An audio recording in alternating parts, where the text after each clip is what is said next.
नमस्कार दोस्तों, स्वागत है आपका खबरी लाल न्यूज में। आज हम बात कर रहे हैं वक्फ बिल के बारे में।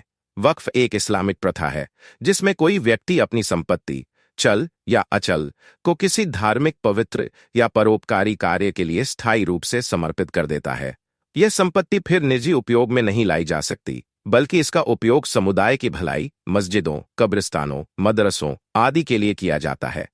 भारत में वक्फ संपत्तियों के बेहतर प्रबंधन और संरक्षण के लिए सरकार समय समय पर वक्फ अधिनियम या वक्फ बिल लाती है।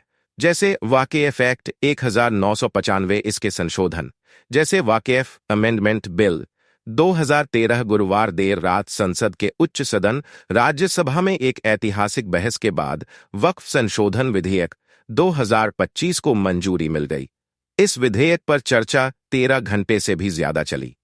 दिलचस्प बात यह रही कि यह फैसला ध्वनि मत से नहीं, बल्कि मत विभाजन के जरिए हुआ।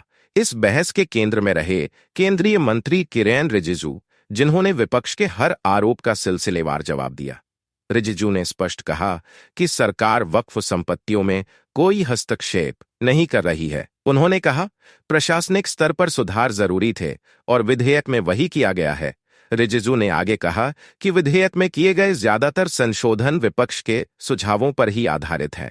उन्होंने जोर देकर कहा कि अगर सरकार विपक्ष की बातों को नहीं मान रही होती तो विधेयक में इतने बदलाव नहीं होते। विधेयक के तहत अब वक्फ संपत्ति दान करने के लिए यह शर्त रखी गई है कि दानदाता कम से कम पिछले 5 वर्षों से मुस्लिम धर्म का पालन करने वाला व्यक्ति होना चाहिए। इस पर भी विपक्ष ने सवाल उठाए। विपक्ष का कहना है कि यह विधेयक मुस्लिम समुदाय को अलग थलग करने की साजिश है। कांग्रेस सांसद सैयद नसीर हुसैन ने बहस की शुरुआत करते हुए सरकार पर सांप्रदायिक तनाव फैलाने का आरोप लगाया। हुसैन ने आरोप लगाया कि संयुक्त संसदीय समिति जेपीसी में विपक्ष के संशोधनों को पूरी तरह से नजरअंदाज किया गया।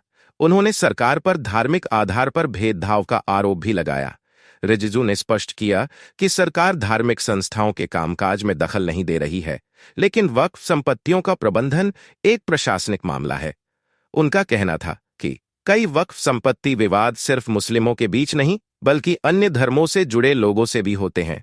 इस पूरे बहस के दौरान सत्ता पक्ष ने बार बार यह दोहराया कि ये विधेयक किसी धर्म के खिलाफ नहीं है, बल्कि वक्फ संपत्तियों के बेहतर प्रबंधन और पारदर्शिता के लिए लाया गया है। राज्यसभा से वक्फ संशोधन विधेयक के पारित हो जाने के बाद अब यह राष्ट्रपति की मंजूरी के लिए जाएगा। लेकिन बहस यहीं खत्म नहीं हुई है। सियासी हलकों में यह मुद्दा आने वाले समय में और गरमाने वाला है। देश दुनिया की हर बड़ी खबर के लिए खबरी लाल न्यूज को सब्सक्राइब करें और बेल आइकन दबाना न भूलें। धन्यवाद।